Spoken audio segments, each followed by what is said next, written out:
What is going on, people? How's it going today? Today is episode 3. Last week I had it marked as episode 3, but it was really only episode 2. My bad. But episode 3, we have Gershon. And I did the point right again. That's 2 weeks in a row. Like, I must be learning something. I mean, 2 weeks in a row. Hey, it only takes a little while. It only takes a little while. You just got to say, point the opposite direction, like every time. Go opposite. Go opposite. It only takes a little while. Hold on, I got to turn this other phone down. Like every time, go opposite. Excellent.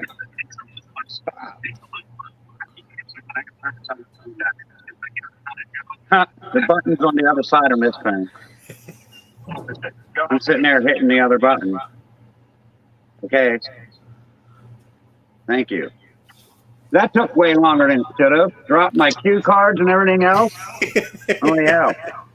So I don't know if you know what I usually do, but I usually go over like the Morph Market news, and I cover an article or two from there before we really get into the questions, just to try to throw some information out there to people, because with all the things that are going around being said, these newbies aren't throwing out good information. Well, I'm like, time out. I'm going to try, whether it is, whether it isn't. I mean, that's for them to judge. I think I'm putting something out there that is, at least a little bit interesting. So, hey, I like it. 2 weeks ago, I came across like a Lelit complex list and a list of genes that are recognized the same, and I kind of wanted to go over the complexes a little bit, at least the ones with a lot in it, and just go over some of these the genes that are the same that people might not know if they wasn't here a couple weeks ago. Mm-hmm. So the Lelit complexes, the albino complex is pretty much albino and candy. The black-eyed leucistic complex, fire, flame, lemonback, disco, sulfur, and vanilla. I mean, question: is toffee in the albino complex too? They say in this list here that is the same. Is the same, yeah. Coffee or coffee and candy are the same. I think they should just call it coffee and be done with it. I mean, I like it. I don't know. It's a mixture between the two. But I didn't know sulfur was in the black-eyed leucistic complex.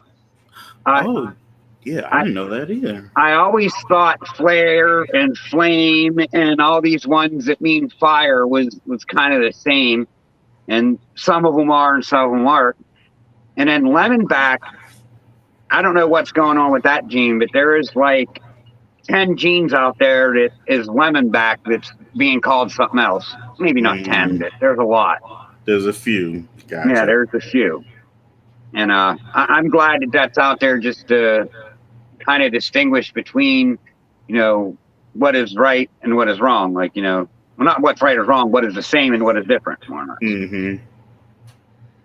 The blue-eyed leucistic complex, there was nothing really surprising on there. I mean, the daddy gene, I kind of heard that was in with them a while ago.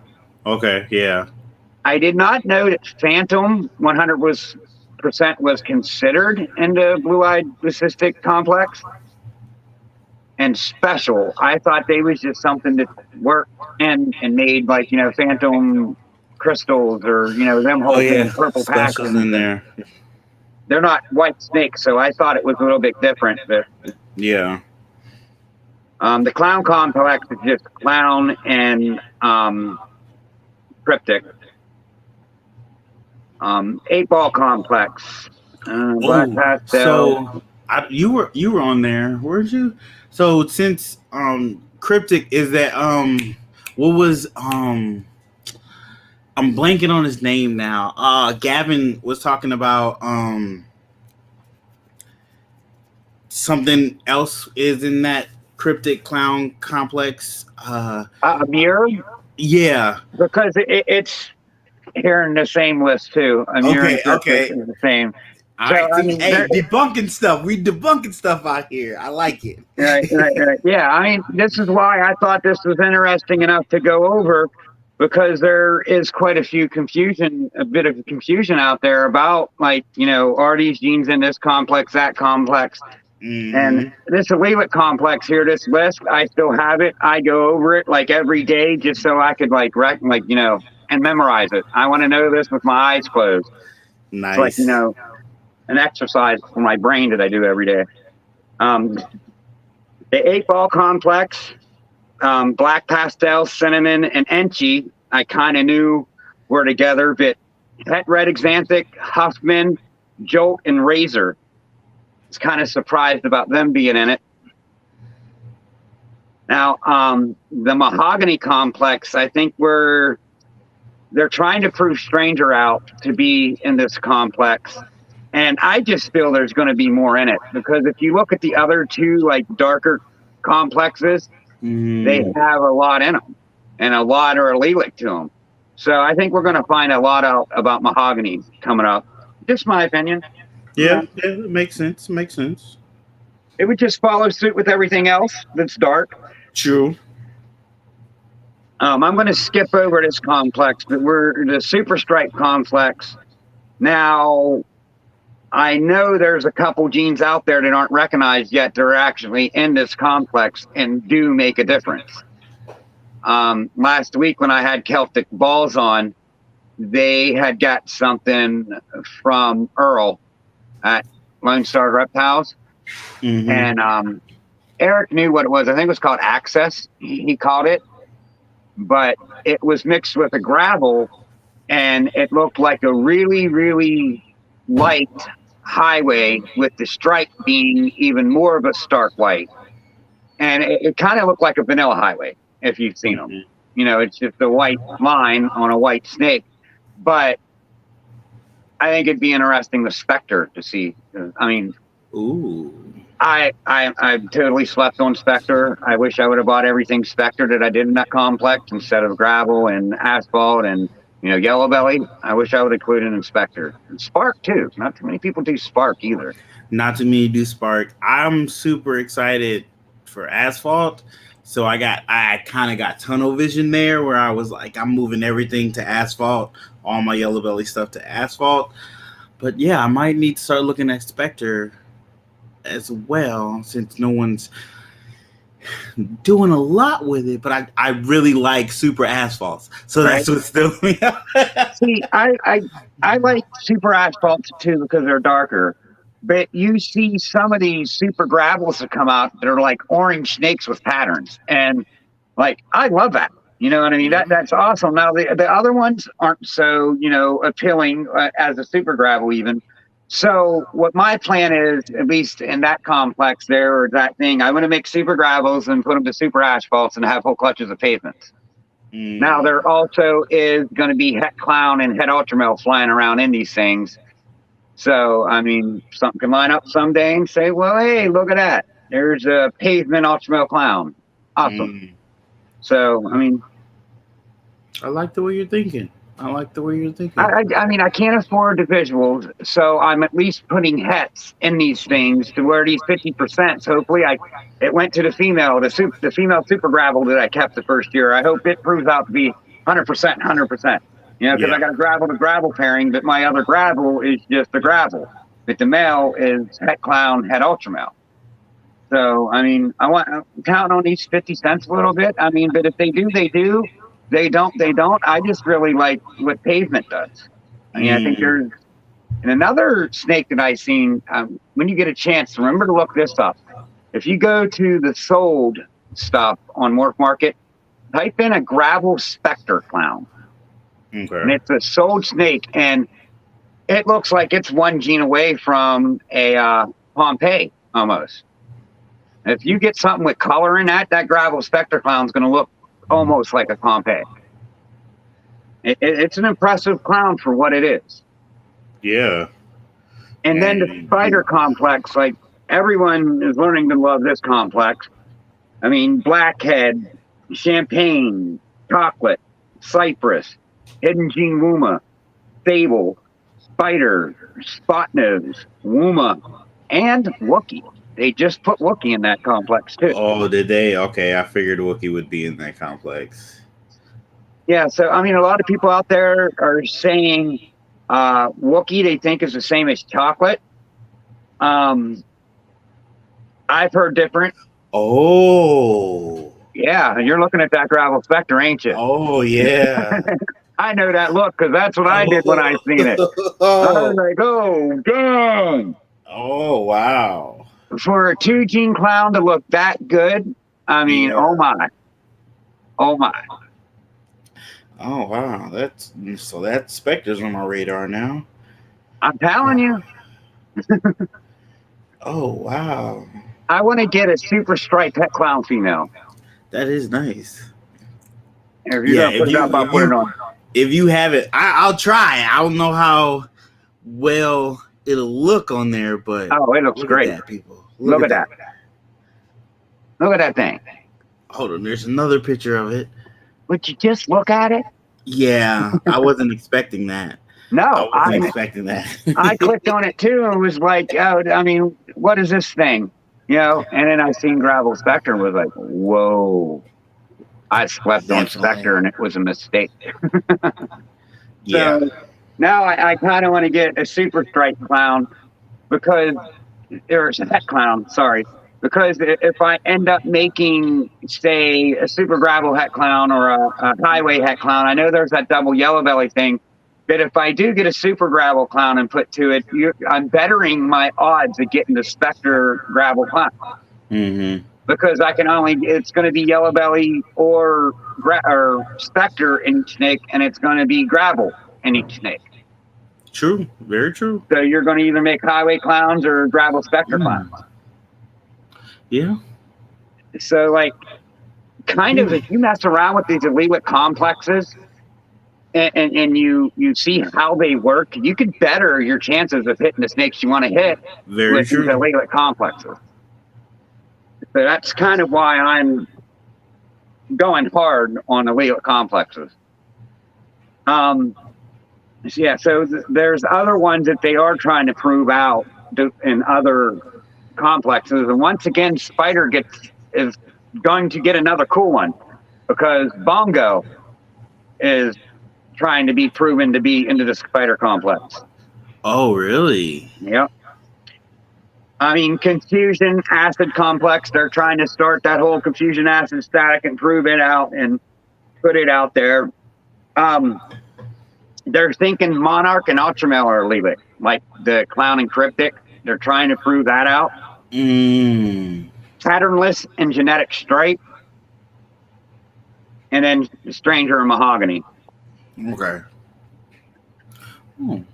There's just a lot of interesting things to think about in that allelic combination stuff. Like, if you start messing with that, the morph generator and the calculator, you could see, you start to go, wow. Yeah. It makes you think about the way you're structuring your projects more when you really get into those and you really learn what goes with what works with what. Yeah. Wow. I didn't know they were doing all that either. Mm-hmm. Wow. And it's right on Morph Market. If anyone wants to go look at it. Which one was this under? Oh, all right. This one was under the allelic complex. You got to go back to like the end of January. It says allelic and recessive animals. And you scroll down to that article, and then, about 2 paragraphs down, it says something about, it's a blue highlighted word. It's the second blue highlighted word, like conversations or something. And you click on that, and it comes down to these lists. And, you read up on them. It's like you got to dive deep into Morph Market to find all the cool stuff. I mean, I like what they're doing with Morph Market, adding stuff, adding new things to it. It is a little jarring when they change kind of the format a little bit of Morph Market. I don't like when they change the format at all. I'd rather them just add stuff and leave the old format alone. I think that I'm not gonna say you're old, but that's my old age where I'm like, I'm already used to something. Why Hey, are you I'm old, changing dude. it? I'm old, man. I'm 44. I mean, I lived over half my life. I'm on the Okay. downside of the ladder. So, I mean, if I make it to 88, I don't know. Crazy does good if I make it to 88. I'm telling you that. Yeah, I mean, once you get used to a format and they change it on you, it happens so quickly. Like it's going through so many different formats in the time of Morph Market being established, which is good and bad because it shows that they're still working on it. They're still putting energy into it. They're Right. still trying to better it, which is always a positive. It just takes you a minute to get used to it again. That's all. Right. Yeah. So And that's small annoying to us old problem. people. We want to just get right to the point. Exactly. But, Show me the snake I'm looking for. yeah, right. To get in this, the codoms that are the same. Well, I guess there's recesses too. We mentioned it earlier, but Amur and Cryptic is the same. Blitz and Trick is the same. And now there's going to be a bunch more that I don't put out there, but they're common ones. Like, I mean, where's that? Like that Bling Yellow Belly and Yellow Belly. We already knew that was the same, just different lines. So they went through and actually named them all. But Bright and Lemonback, Bubblegum and Calico. Okay, so it's the same bubblegum as okay. Burgundy Albino and Ultramel are the same. Okay. But are lesser. I mean, if you don't know that, you're not paying attention to anything, really. True. Coral Glow Banana, And then Kreider. Have you ever heard of Kreider? No, I've never heard of Kreider. Oh, Kreider is the same as Ultramel, so it's just another Ultramel gene that someone tried to prove out. Okay. Ember is the same as Sulfur. Those aren't two really big genes, but I did not know that, so I've learned it. Heard of Ember. Sulfur, I hear it a lot. I've never got into the Sulfur, but Ember, I was kind of interested for a little bit, but then I got busy with something else. Right. It's easy to do in this exactly. Hobby. You try to stay focused on the plans you totally forget have. what you was thinking about for the last month. Gizmo and Cryptic are the same. So, Amur, Gizmo, and Cryptic are all the same. Oh, really? Yep. Because I know Goblin and Yellow Belly. Gizmo. Like, oh. Yeah, Gizmo was like being talked about and being held in a high regard. Like it's going to be the next big thing. Exactly. So if it's just all those, that means it's Cryptic. So that means it's in the clown complex. Yeah, it's in that whole complex. And then this one was kind of cool. Green Pastel, Lace Back, and Lori are all het red exanthic. Oh. Yeah. I mean, and this is coming right from Morph Market. I wouldn't be speaking something like this, being like a year into this, like, unless I read this somewhere. And, that one surprised me. I mean, especially if... Wait, read that again. Read which ones. You read that. Green Pastel. Lace Back. Lori is all het red exanthic. Now, if someone like Brian Barchak could mistake a gene for its own gene, we all could do it. That's what that tells me, because, I mean, he's had to, he knows what he's doing. He's had to do it all. You know what I mean? He's had to put it to other things and notice the difference. I mean, it goes back to, I think, different lines of these genes will do different things, and throw you off. Yep. I mean, it could happen to anyone, is what that says. Lucifer, again, is Lemonback. Moray is the same as Monsoon. Mota is also Lemonback. I mean, Orange Belly, Yellow Belly, same thing. Toffee Candy. Thunder, I've never heard of it, but it's the same as Vanilla. Oh, I think I've heard of Slender. And then the one that made everyone laugh last time I went over this list was White Smoke is Banana. I've never heard that. Yeah, but how could you try to even say that a banana is anything else but a banana? Yeah. You know, it already happened once with Coral Glow. Now someone's going to come out with, you know, white smoke. Yeah. Hmm. Come on, people. And then one other thing that I want to kind of touch on before we get into the questions is did you watch the Mutation Creation podcast last night? I was watching a little bit. It was the last night once. I watched a little bit of last night's. Was that last night? Yeah. He was talking about. I was at the part where they were doing the like the pricing of stuff and the calculation. Yeah. I got a little bit of that, and then I had to go do some other stuff. Well, and it just is what he said is like people that go in this and do their homework and buy the right genes that, you know, might be expensive. You know, you're going to produce a higher quality snake, and that's why they was doing the percentages, because they was seeing what percentage of these high dollar snakes sell to the percentages of these $100, $200, $300 snakes. And, you know, personally, it was kind of an eye opener. I mean, now I'm still going to make the $200, $300 snakes because there's a local small show that, you know, I plan on tending. It's like, a half hour, 45 minutes from me. Nothing that anyone that I've talked to from there saying snakes over $300 really don't sell. So, you know, I want to represent a lower end.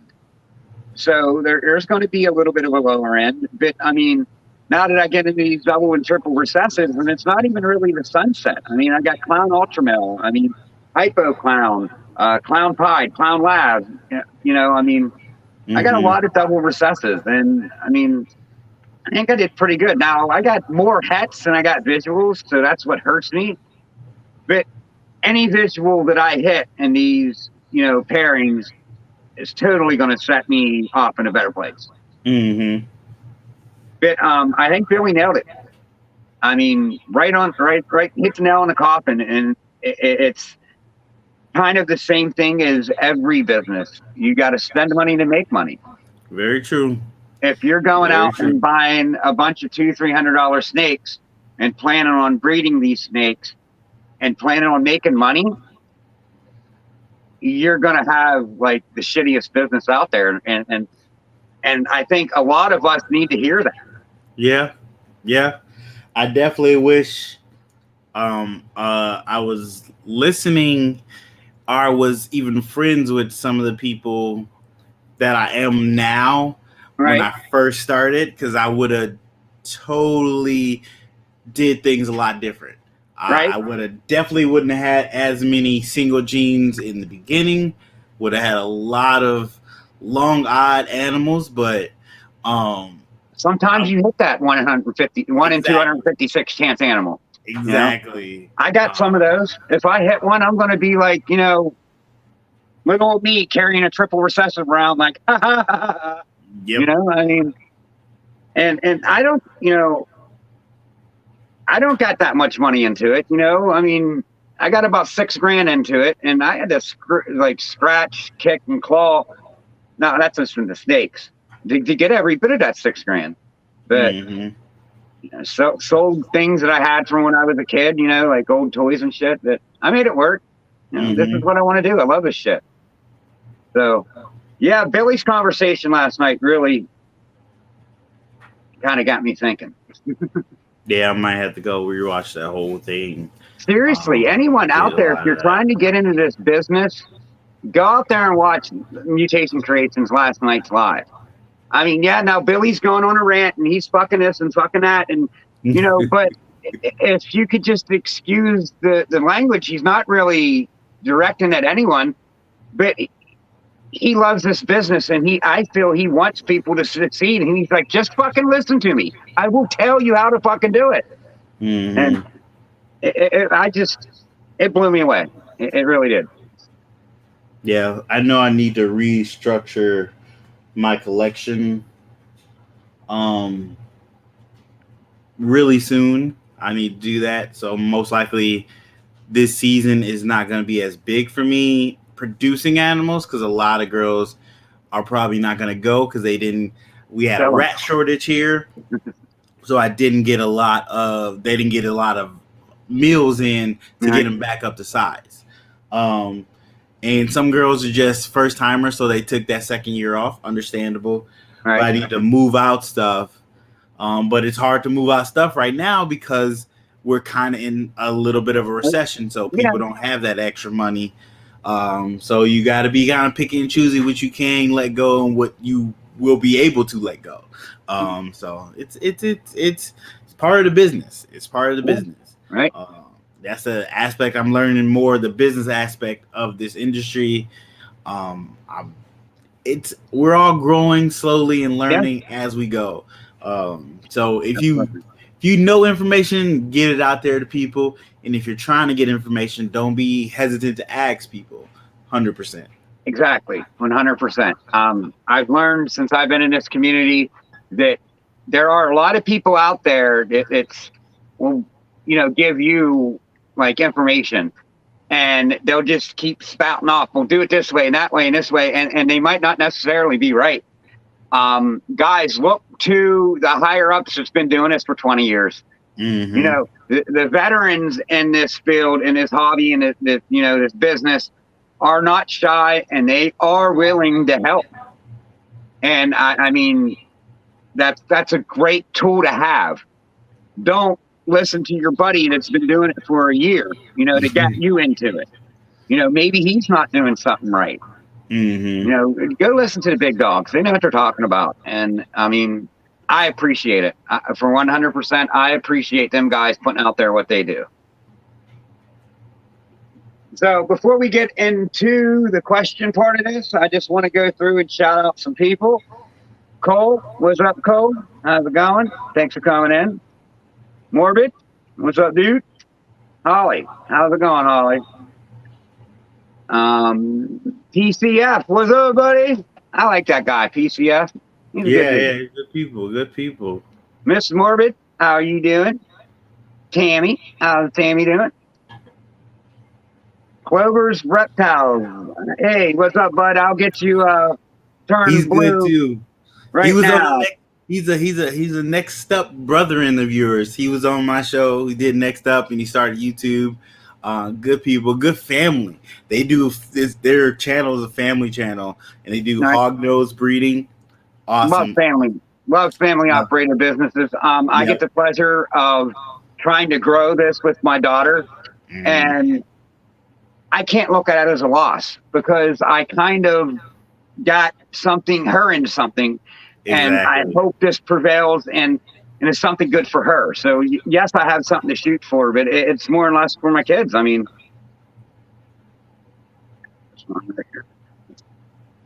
Clover, you're now a moderator. Where did I leave off? Rock on Reptiles. What up, dude? What up, Rock? What up? Josh, Josh Fagan. He's a friend of mine from up here. Thanks for coming in. Blakers, what up, dude? Dragos, how's it going, buddy? You get some blue too. Oh, wait. I can't do that. I made you management. You need to be standard. Yeah, I seen that YouTube changed that. What is that? It changed like. I guess the managing moderators could actually get in and time out people and stuff. Okay.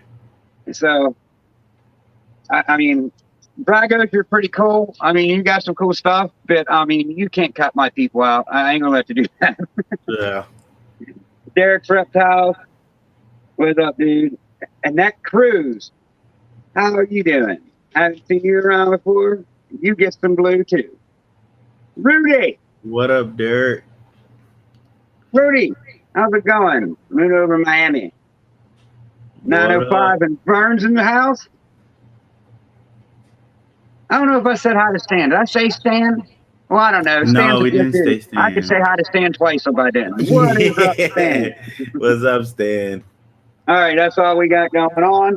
So now into the questions part of this. I'm not going to be too rough on you, but the first question is, what is a day of your life like? Like, what do you do in your daily activity thing? Like, Okay. So usually I wake up and take the dogs out because they've been barking since 5. What do you Um, think he's doing? they wake up so early. Take them out while they're outside. I'll come down in the snake room, check waters here and there, check a couple people. I'll see who's actually out active in their tub.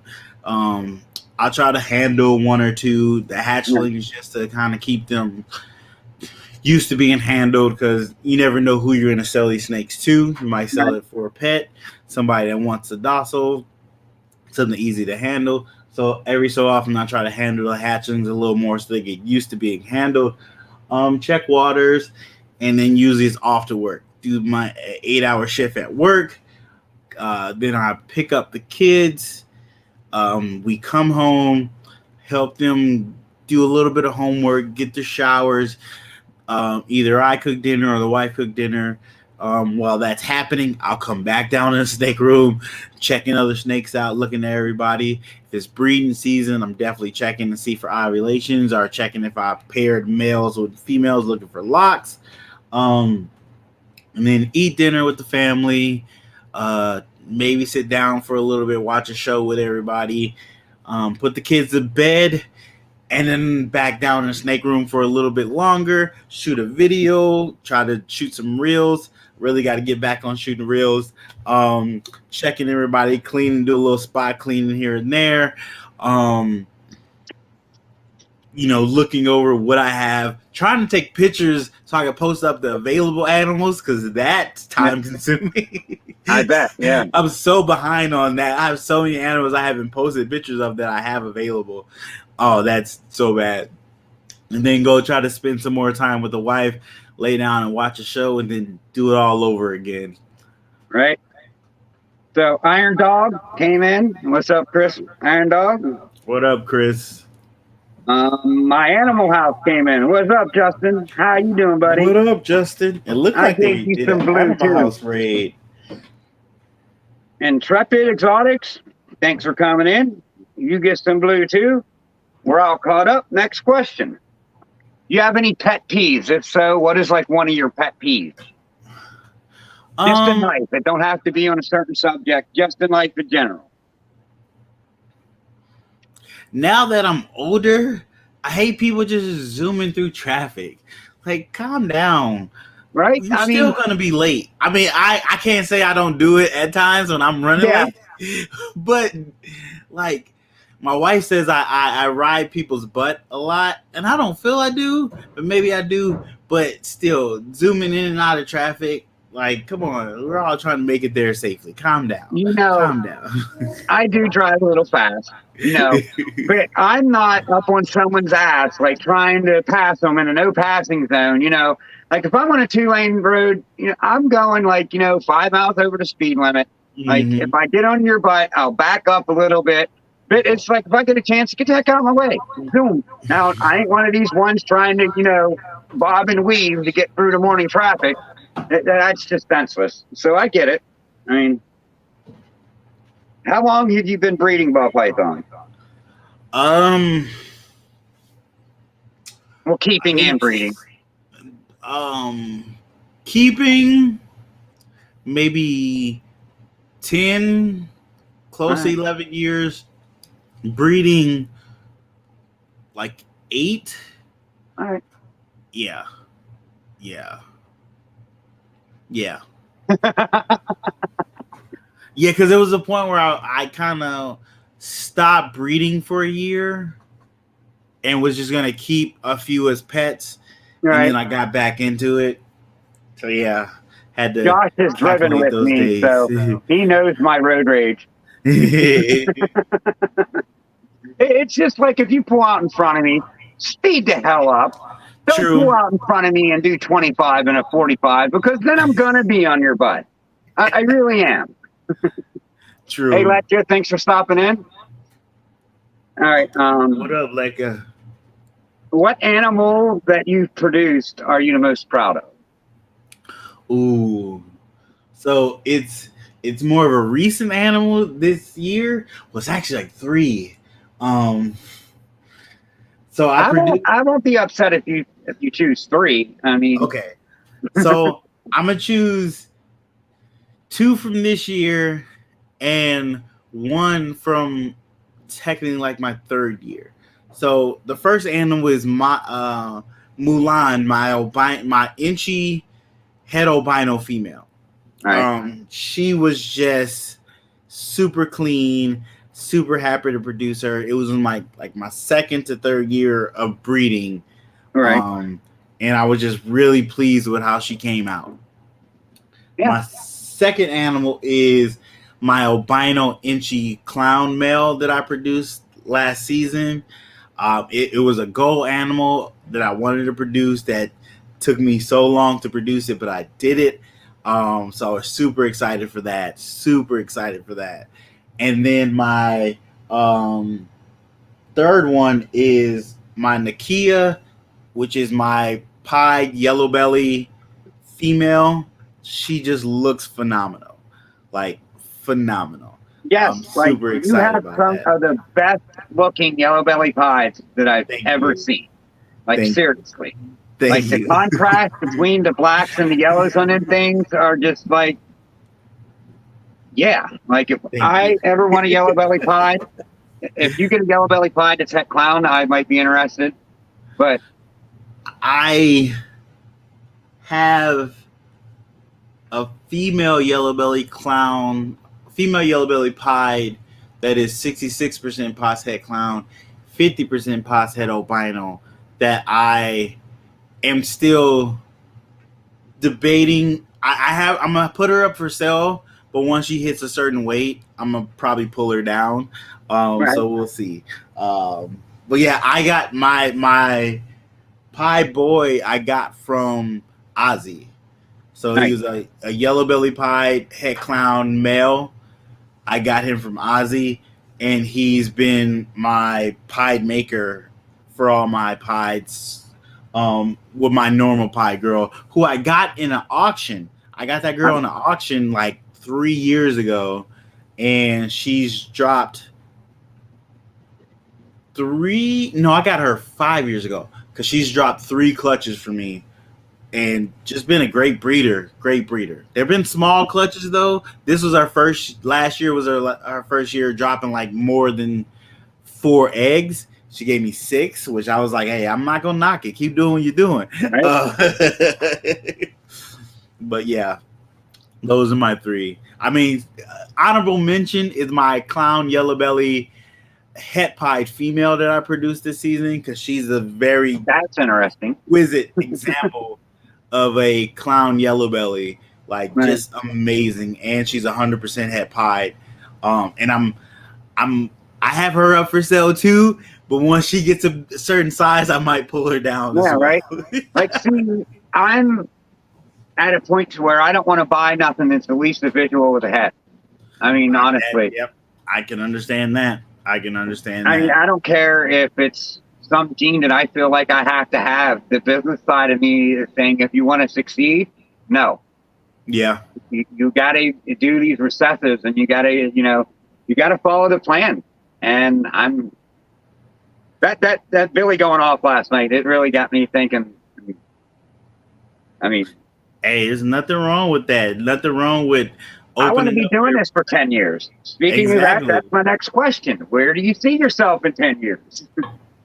In 10 years, I would like this to be.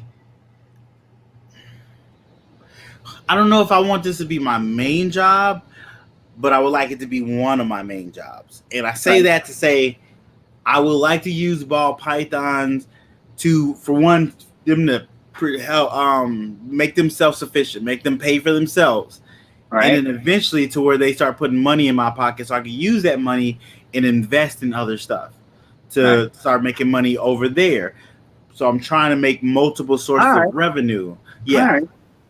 So just for instance, say if you get like a year where you make $100,000, you take that $100,000 and you invest it in a rental property that you fix up. I'm not saying that's what you're doing, but something like that.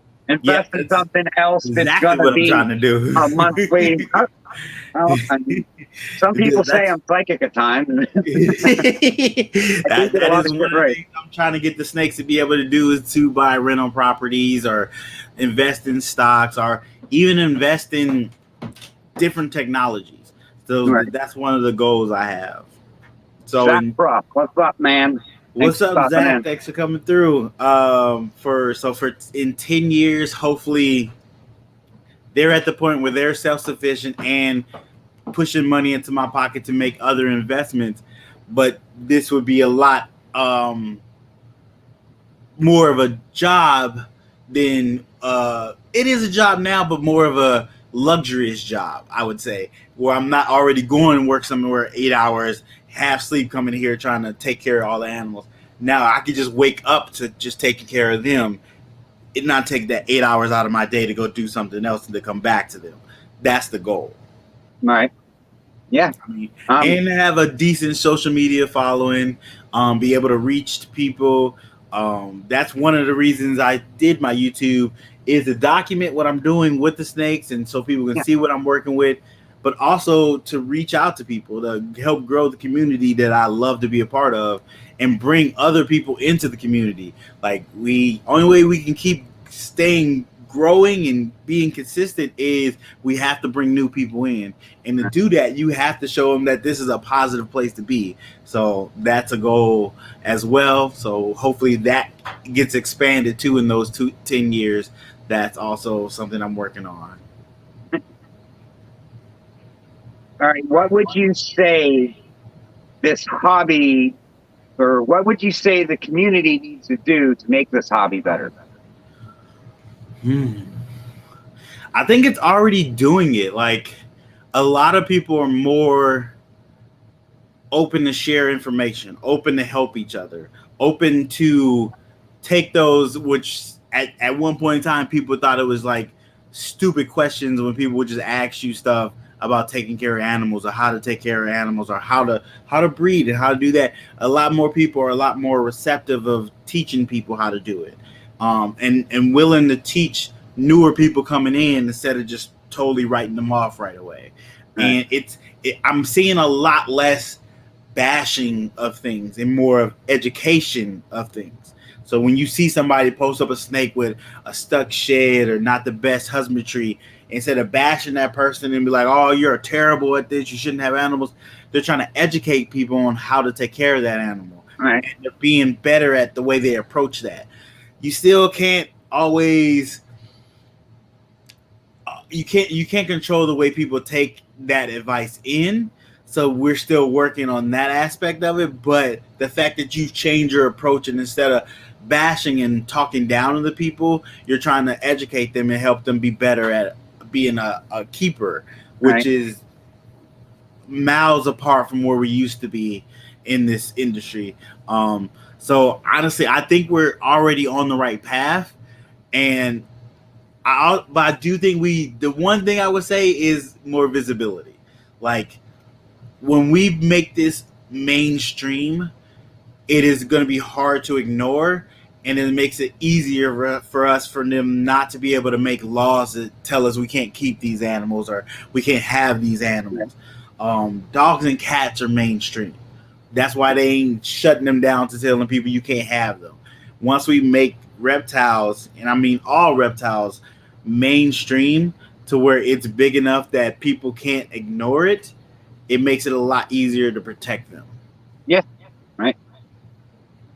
Like, just my opinion on that is, when I first got into this, I was like, on Facebook looking, and I won't go back to Facebook nowadays. Like, I don't even want to put myself out there on Facebook. Nothing that I'm doing. I want nothing to do with the snake communities on Facebook because they're just so negative. Like, every single True. person is like throwing negative comments out there. I mean, now maybe it was the people that I've come across, but I'm not a negative person. I don't like being around negativity. And YouTube, I've seen nothing but positivity. And that positivity needs to grow. And Mm-hmm. I mean, I do think we're heading this on the right way. But I mean, it needs to continue, and it needs to get on a more broad basis. And it's one of the kind of things that, like the conversations that are out there about like people like me that are new in this hobby that are trying to do podcasts. Like, I feel that's a good thing because that shows someone new can do this. You Mm-hmm. know, like if you pay attention and you watch the higher ups in this community, you can do this. And I'm not going to say who or whatever, there's people out there I feel are like, almost mad or, pissed off because newer guys like me are doing this. And Mm-hmm. to them, I say I do it because I like doing it. No other reason. I learn every time I do this, and I'm going to continue to do it. Sorry if you're affected by it. Don't Yeah. watch. It's a lot like stock trading. For a Yeah. long period of time, stock trading was kind of controlled by a certain amount of people because they had the tools to be able to do the trading and stuff. You had to go to them to get it done. Technology has Taking them given out. the world the opportunity to start doing it. So you just close them out of something. And human nature, when you get closed out, you fight to get back in. Right. And instead of adapting, just like let's take a big example right now that we seen in the past, Blockbuster. Netflix was trying to show Blockbuster away. And Blockbuster was like, nah, we don't need that. No one wants to stream your stuff. They want to come get it. And instead of adapting, they got left behind. Yeah. They could have Sometimes put you just their gotta adapt. movies online and did the same thing. Exactly. Sometimes you have to adapt, and it's learning when the time to adapt. That's the secret.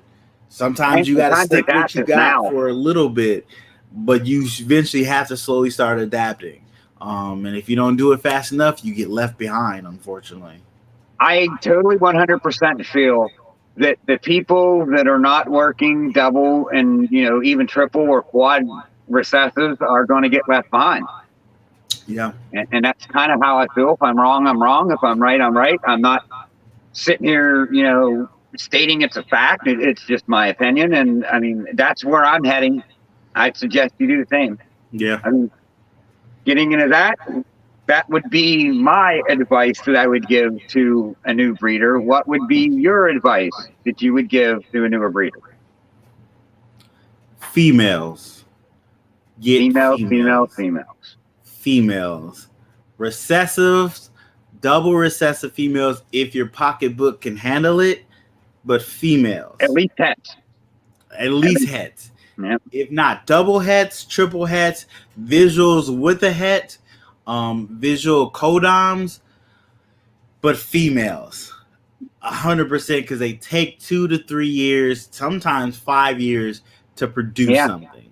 Right. So get them going, get them started. You can always get a male eventually. You can go buy a proven male and be okay. Females are your most important thing. Also, if you want to go buy breeder females, go right ahead. Don't let people make you think you can't do that.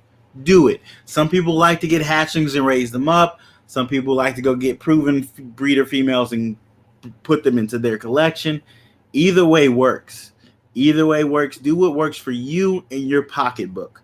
But also you got to be patient. They're animals. Patience for sure. They're animals, so they're working on their time. We're working on their time. Yeah, we can do a couple of things to try to speed their time up, but ultimately we're working on their time. So feed weekly. So I stopped feeding weekly. I feed every other week now. Well, on my females and males that are the size, I feed every other week. If they're going into breeding and I'm breeding them, I step it up to every week. But my littler ones, they get fed every week. Okay.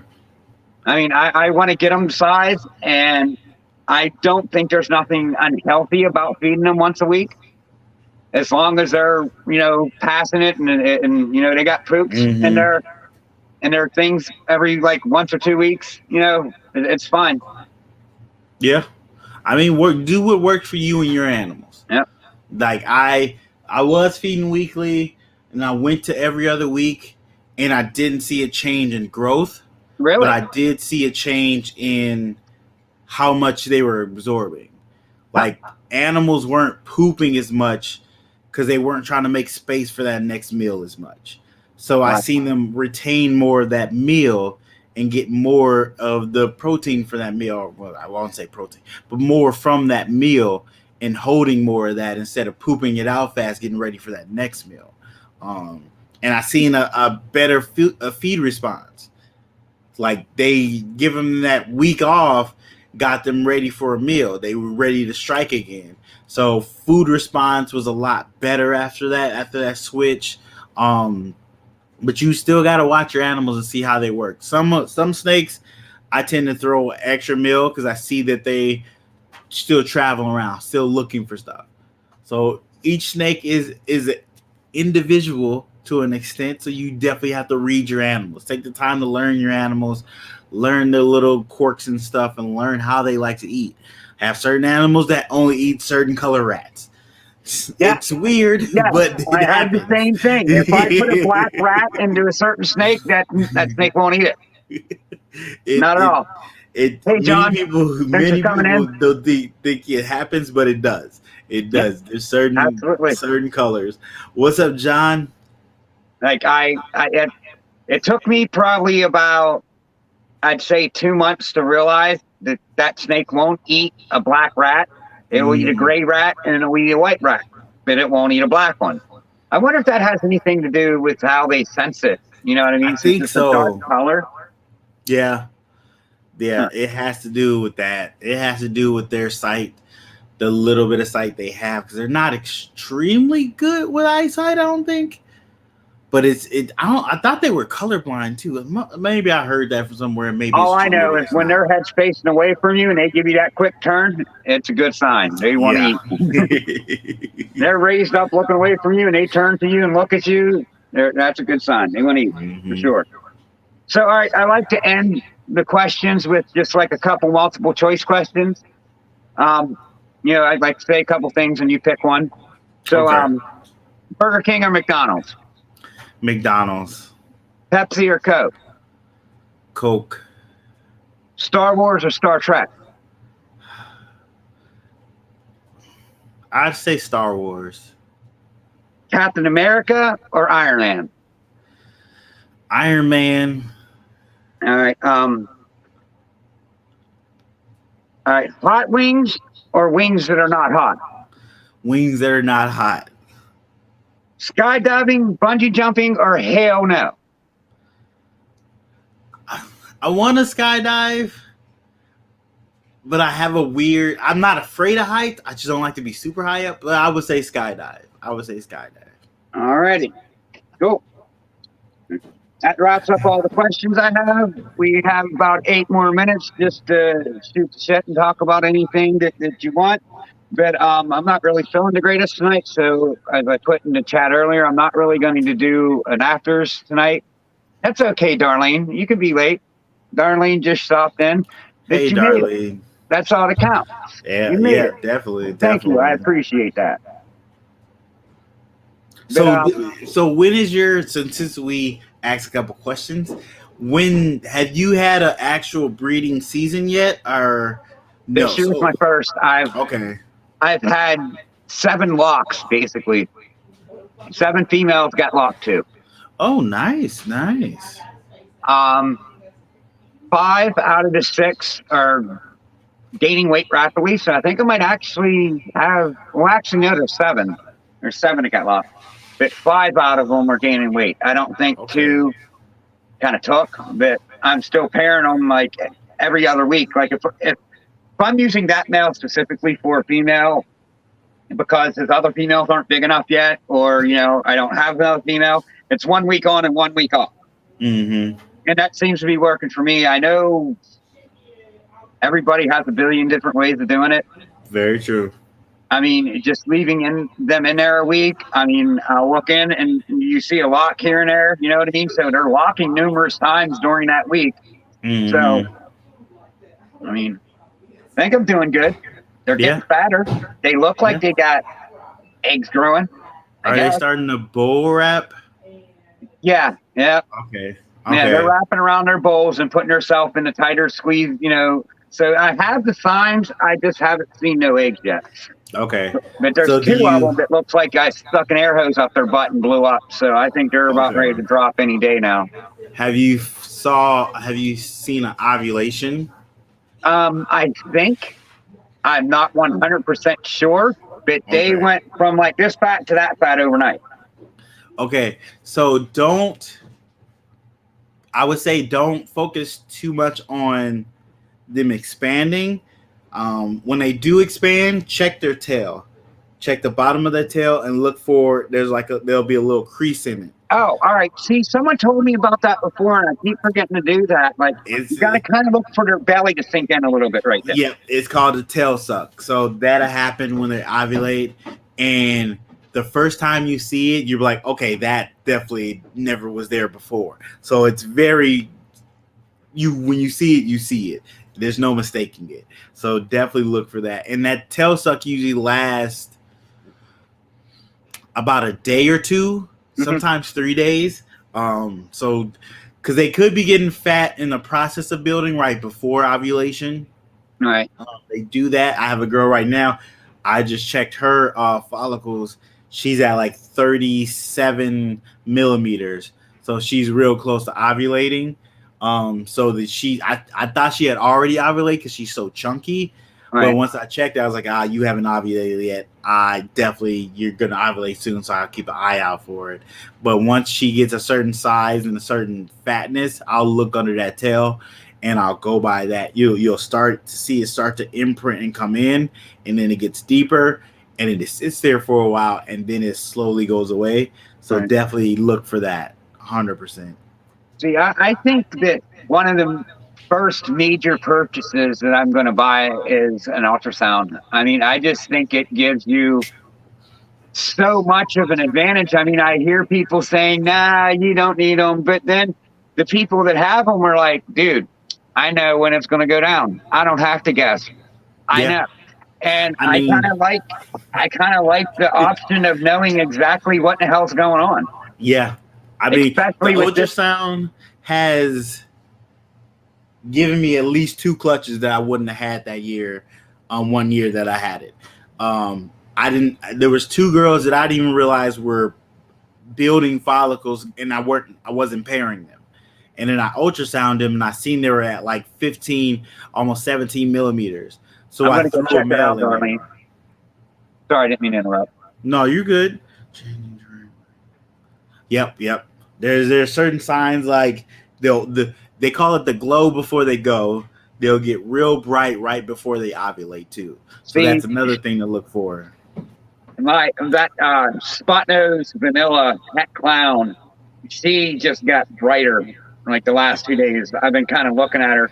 So like I've been kind of cleaning her tub almost daily, like every other day, because I want it to be sterile because I know it's coming and I just don't want anything like, to go wrong. So I'm, no chances of mold. So her bin is like the cleanest ever. You'll never see it this clean because I'm like every other day cleaning it. But Yeah. I only use paper too, so it's not like a pain in the butt. True. If she is getting bright right now, she's close to ovulating probably. She's about to ovulate soon. And then once she ovulates, she'll start nesting. She'll find a spot in the tub, roll herself up, and then her tail will be in the middle of it. And that's where she's nesting and sitting there waiting. All right, cool. So when her tail's in the middle. Yeah. Huh. Yeah. See, this is why I do this, so I can learn. I mean, it comes up in conversation and being in a chat, you don't get to ask everything that you really want to ask. And here, I might not ask it, but someone might just bring it up like that. True. Speaking of, shout out to BNS. Shout out to Chris. That guy's a good dude. I really like Chris. Very good dude. I just remembered I had a shirt on, so I had to show it out. I would definitely say you don't need an ultrasound. You don't need it, but it is a great tool to have. Great tool to have. It is one thing that I invested in. I'm very happy with. It's helped me. It's paid for itself in the first Thanks, John. It paid for itself in the first year of me having it, so that was amazing. Um, Right. it does take a little bit of time to get used to how to using it, used to how to using it on animals. I'm still trying to get as good at King Austin. He's just real quick.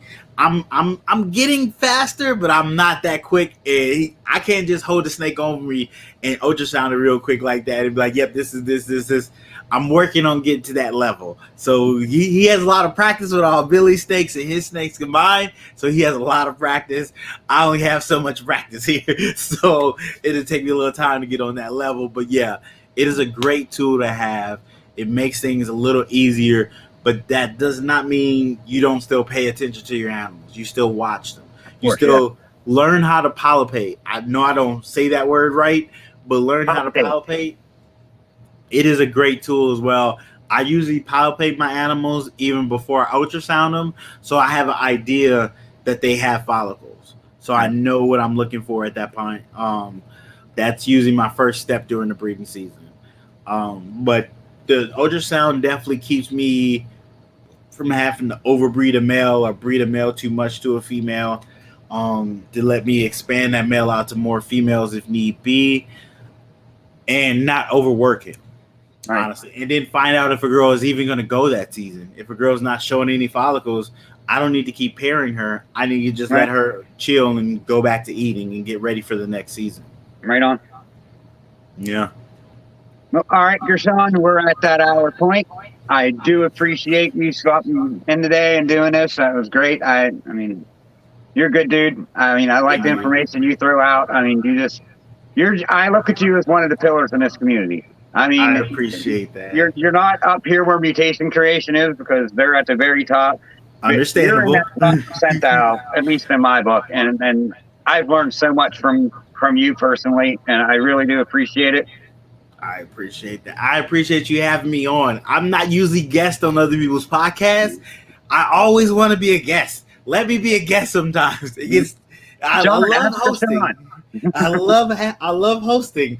But I love being a guest on other people's podcasts. It's so much fun. So many more people you get to meet. You get to expand your reach out there in the community and see more people. So definitely, thank you for the honor of coming on. Greatly appreciate it. I had so much fun. Even though we both are a little bit tired, still had a good time. So I greatly appreciate it. It went better than I thought because I'm not feeling the greatest. But yeah, it went great. But to the people in the chat, I love you. I appreciate you. Thank you so much. Give me a like, follow, subscribe, share, do all that fun stuff. Why not? You know, it just helps me. So just do it. Definitely. Have yourself a good night. Take her easy. Bye.